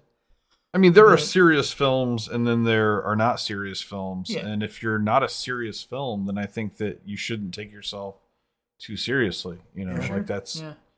You know, it kind of goes without saying. Yeah, comedy is pretty important overall. But yeah, I mean, something like Tucker and Dale versus Evil. That is fantastic. Still not seen that one. Really? Really? That's a fun movie. That's got to be a pick, my parents love that movie. Yeah, it's so much I haven't fun. seen that one. Yeah, no, that could definitely be. I mean, I fucking love so many options. Yeah. Again, why I love Scream and Final Destination. I feel like they're both just a little more tilted towards comedy than the average horror movie. They are. The Scream's redundancy annoys me. Yeah. Like that's like Final Destination I could come to terms with. Like it's not my thing, but I can appreciate what it is on a few different levels. Mm-hmm. The Scream, because it is they did a smart thing, and we're just gonna beat this dead fucking horse with a stick every time. And I get the experience of the movie, but Final Destination does things like interestingly in Yeah. clever ways for people to die. They where Scream is I don't always- know if they've ever had somebody die the same way twice. No, and those kinds of slashers like Scream, it's just people dying I'm not- basically the same way every fucking time. I'm not gonna lie. I don't love like big franchise movies. Like now, if you start out saying, yeah, we're doing this big epic and we're doing it as a trilogy, that's one thing. But like the movie where they make one good movie and then like we're just gonna keep like going back to the well to drain every last dollar out of this concept. Like that's where I kind of draw the line, and I think it's very visible. Like it's very evident when you're watching those movies that like the difference is very evident. Yeah. The difference between Final Destination 2 and fucking Avatar 2 is night and day, right? Oh, Like, yeah, no, yeah. One is actually trying to accomplish something, and the other is just trying to accomplish the same thing. Well, but the thing is, and what you have to say about this kind of stuff is it is what it is. I mean, it's true to form. Like what it is. Like it's either I think it's definitely to a degree, some degree of a palate thing where you like it or you don't. There's lots of shit that I like that I know other people definitely wouldn't like. And like it's funny because like there's schlocky B horror stuff that I enjoy that's probably arguably worse by most people's standards. Yeah. And it's because it is what it is. It's got the heart. Yeah. But my bit with Scream 2 is that they the well, it's worse that the well is like, we're clever. Like that's worse. That the default thing is like, haha, like what we did. And it's that every time. It gets fucking pretentious. Yeah. To a degree, and it gets annoying. Like, you did a clever thing once and it stops being clever after the first time you did it. Yeah. It's basically the same thing. But yeah. I do get the experience though. Of the love of slasher flicks, and that's the part of horror that I don't really give a shit about. Is specifically that section, and so that applies to a lot of movies for me that I don't. Oh yeah, I really only as far as like the major horror franchises, I really only care like about the first 2 or 3 movies. Well, I'm saying specifically not like slashers and like just movies in the whole franchise, but like guy with knife. Yeah. Like anything that's a guy with a knife or some guys with knives. That's why I think any of that shit, Nightmare on Elm Street is way more interesting than any other slasher because it's like has a really weird. It's a really cool premise. Agreed. The premise definitely is better. Yes. And like, the films are goofy as fuck. Yeah. The No. films They're are goofy goofy as as fuck. fuck. No, I'm not gonna say Well, they're not. again, if you like but comedy, they have I an guess interesting it concept. tracks. Also, at least the first. I've only actually seen the first 3 Nightmare on Elm Street movies. Yeah. They have some really fun practical effects, Yeah, especially the first one. Yeah, for sure. Yeah, the second one's really shitty, but the third one's actually pretty good. Like I think it's like the first one, the third one, and then the Wes Craven's what is it? Wes Craven's The New one Night- in the asylum. No, the one where basically the actors play themselves, and Wes Craven is like starting to have these like nightmares, and like basically like the Freddy Krueger character starts to become real. I haven't seen that. Sounds cool. It's like Robert Englund plays himself. in the Yeah. movie. Yeah. Oh shit! I gotta watch this one. No, yeah. So I think those are the 3 good Nightmare on Elm Street. Is number 1, number 3, and then Wes Craven. I think it's Wes Craven's New Nightmares. The name of the film. Yeah. Yeah. But No, to me, those are the 3. And I agree the for Wes sure. Craven one is really cool. I agree for sure. But they Shit, I'm gonna watch that. they're comedies too. Yeah. Pretty forward comedies, really. Like I didn't realize that when I rewatched them all. I just rewatched them all this year. I forgot how much they were just funny. Yeah. Well, the first one is such like not a comedy, really. No, the first one's not. The second one was, and then they kind of just decided to go that way. And then the one that annoyed me was, I think, the fourth one after, because they defeat him. This isn't the third one. The kid's like, "Oh, we can control our dreams too. And Yeah. we'll fight back." Yeah. And so they defeat him. In the next one, annoyed me because it was like, it was not one of the great ones. But yeah, no, you did. That's What what I hate about horror like, franchises with a supernatural threat. Don't set it up. Yeah. Where they kind of feel like, oh, we can defeat it, and then you find out they can't defeat it, and then it's like, okay, so Or the deck was stacked against them going Yeah. in. No heroes ever win in these horror films because you know what? The villain will be back. Yeah. The heroes are totally replaceable. yeah, But except in Scream, for whatever reason, they have to bring back the same heroes over and over and over again. You Those apparently people are haven't getting watched old. They're going to start dying You eventually. haven't watched the two newest ones. Dewey died have in the not, no. stupidest You're fucking 100%. way ever. Did they I get hated rid that of, scene. That scene was so fucking Did they get lazy, rid of dude. all the original characters in the last two? One of them died. One of them didn't get paid enough to come back, and then one of them, like, they had a death scene, but she's like so obviously not dead. Like it was like I couldn't tell if they wanted me to think she was dead or not. Like she definitely wasn't dead. Yeah. The journalist character. Oh, okay. And then the main actress from the previous 6 movies, they didn't pay her enough to come back to play the main character. And then the cop they killed off in the last one, Dewey. Yeah. But I say Who's the main? Is it Nev Campbell? Is that like Nev Campbell is the one they couldn't afford to come back. Oh my god! Well, what the fuck is Nev Campbell doing? Yeah, Well, that's okay. what I was about to say. See, That she I could think I be worded not that wrong. afforded. I think they could afford. They just refused to pay her what she wanted, and so she's like, okay, then fuck, I'm not coming back. Yeah. But like the new cast is all new people, but you'd recognize most of She them. wanted more than food stamps. Jenny apparently. Ortega has actually been in the last 2. Oh, okay, Wednesday. Wednesday. She's like blowing up. She's been in like literally like 8 horror movies in the last 2 years. Yeah, and on Hot Ones. Yeah. Which, hey, that's a thing. And she like kept up on Hot Ones, right? I don't know. I didn't see that episode. All right, are we done unpacking rubber? Will Yeah, we I ever mean- be done unpacking Yeah. rubber? Well, I think No. it's interesting that it did. I think it's fair that it ended up in a conversation about film.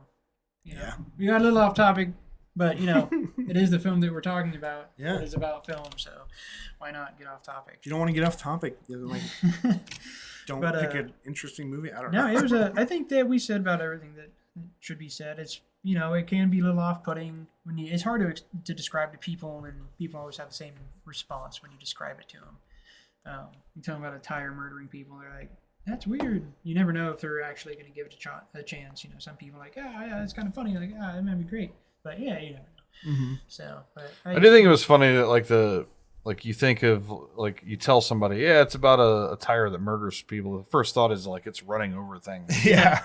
It's Yeah. like That's why I really like the glass bottle scene, because I feel like Yeah. you're waiting for it to like charge up and then shoot. yes, And no, then it blows up the you're bottle, afraid like, to oh, do like fuck. a running start. And it's Yeah, just he, like, like, fuck that. like rolls backwards. Yeah. Like you really think it's gonna happen. Yeah, no, and it's fun that they chose that, and I usually tell people it's a psychokinetic tire, just to get their interest peaked. Mm-hmm. Yeah. because That doesn't work. No, that's You like You it's had the to kind force of me movie. to watch the movie, so I feel like it kind of there's no way you can describe the concept to somebody and make them want to go watch it. no, It's also the but perfect. it is worth it. It is worth it. That's Yeah. what It I is say worth about it. the Yes. movie. It is If so you worth make it. the trip, it's worth it. Yeah. And It at is- least it and is at least like 40% of the people agree, great. from what I've heard. Yeah, Yeah. yeah, it's definitely weird. But yeah, I was definitely smitten at the opening sequence. I just love Yeah. dialogue and monologue and shit. Yeah. Anyway, so It was very fun and funny. yeah, so that is rubber. That's but- rubber. 2010 All right. French. So we will be back in 2 weeks. So you making the pick? Yeah. So Yeah, we're not ending yet. We got other stuff. You got other stuff. What else do you got to say? Oh, I want to talk about theater like always, and I want to know what your pick is. Okay. Well, you want me I to do promise not to talk about Final Destination anymore. All right. So do you want me to give my pick now, or Yes, do you want to give, talk? I think give your Okay. pick. Okay. So so 2 weeks from tonight, episode 4, we will all be watching the directorial debut of Robert De Niro. Directorial. Yes, directorial. He only directed 2 films, and this was the good one. It is 1993's A Bronx Tale. The film is written by Chaz Palminteri, and it is starring Robert De Niro and Chaz Palminteri. It is based off of Chaz Palminteri's play. It was a one-man show that he did that Robert De Niro basically attended, and from that, Chaz Palminteri's career started, and Robert De Niro's directorial debut happened. Interesting. All right. Okay. Sweet. I don't own that. I do. My brother does on DVD, but Yeah. So, yeah, that's what we're doing. for anyone who wants to watch it between now and then, it is streaming on AMC and available to buy at all the normal places. And I just wanted to throw out there that we've come full circle. We kind of all just decided to do Everything Everywhere All at Once as episode 1. And we've taken turns selecting, and this makes a full rotation. And we started with what was kind of a mother-daughter movie, and so I am going the other way, and this is more of a father-son movie. Nice. Sweet. Yeah, thanks for tuning in, everybody. If you want to get out to the theater this week, don't go see the Fast and Furious movie. Guardians is still in theater. Evil Dead is still in theaters. Go see those. I mean, there's not really a lot coming out this week. So somebody's that's all our theaters have to offer us. I can a list movie them all. you tell them not to go see. It's a really big week. Which Fast and the Furious is it? Like, I want to date this. It's called Fast X. Fast X. It's the 10th one. Don't see Fast X. Somebody's seeing it, or else they wouldn't keep. Oh no! These are like some of the highest Reese, grossing movies in the world. Reese, have you seen it? Fast X? Yeah. It comes out on Thursday. Oh, okay. Why are you saying don't go see it? Because like, there's better things in theaters. Oh, okay. And That's okay. Okay, I see what you're doing now. I don't think the franchise is worth seeing or supporting. Okay, that's good. Haven't you seen all of them? Yes. All right. I was a little confused because of that little point that you forgot to chime in on there. You're hating on some shit, and you do that, man. I've noticed. I've got your stats now. I've noticed that you've talked shit about movies to me, and I look, I'm like, you rated it 3.5 stars. That's a pretty good rating. Yeah, that's like that theater magic, though. You know, you walk out of theater like, that was pretty good, because you saw it in like the best possible way. Yeah. And then you think about has it for a been day, and you're like, sure. oh, wait a minute. What's the worst movie you've ever seen in a theater? I just want to throw this in. I know we're done, but I just want, like, we're here, and I just thought about the question. Does anybody have like one that just jumps out? Because I saw a really bad one. The first one I thought of is X-Men Origins Wolverine, but that's like top. That's a really bad movie. I mean, but I've seen worse. I would have to think about it. That's the first one. So it's hard for me to even think mine of. was like it was literally like I had a new girlfriend, and we just like to like we basically just wanted like a dark room. Yeah. And so we went and saw a movie, and like there was literally nothing, and we saw a movie called Bait that is terrible, starring Jamie Foxx. Look it up. I don't even recognize the name. It's fucking atrocious, man. Look it up. It's terrible. We could do a discussion. I didn't see a lot of it. What I saw was not good. We could do a discussion week where we talk about the 5 worst movies we've seen in theater. Yeah, for sure. For It's me, the worst it's one I've seen in a theater by far.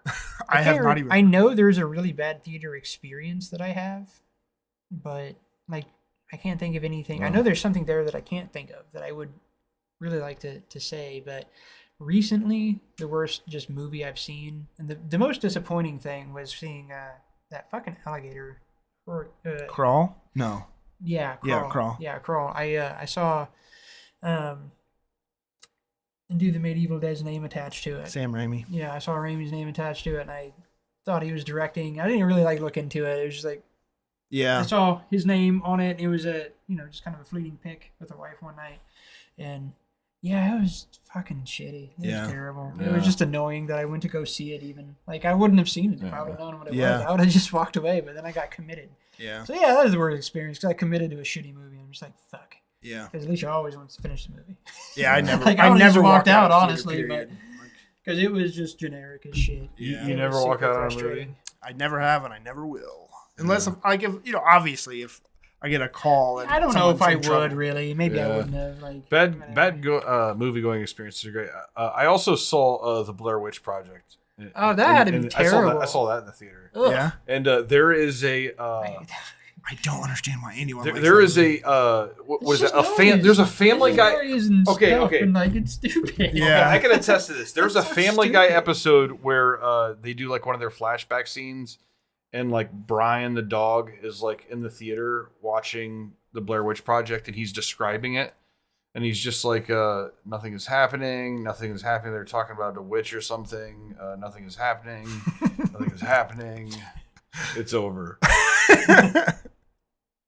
Everyone looks pissed. And that was exactly my movie going experience with it. Yeah.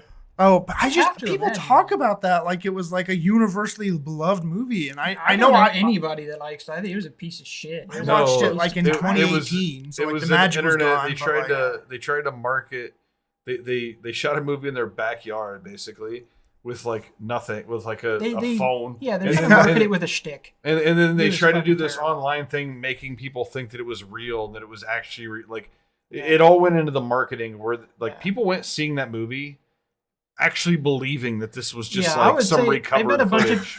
I'm sure it got good numbers, but I can't imagine. I think it was literally one of technically shtick. one of the most successful movies ever made because I think it was cost like $10,000 and then they likes made it like Dude, $50 million on it.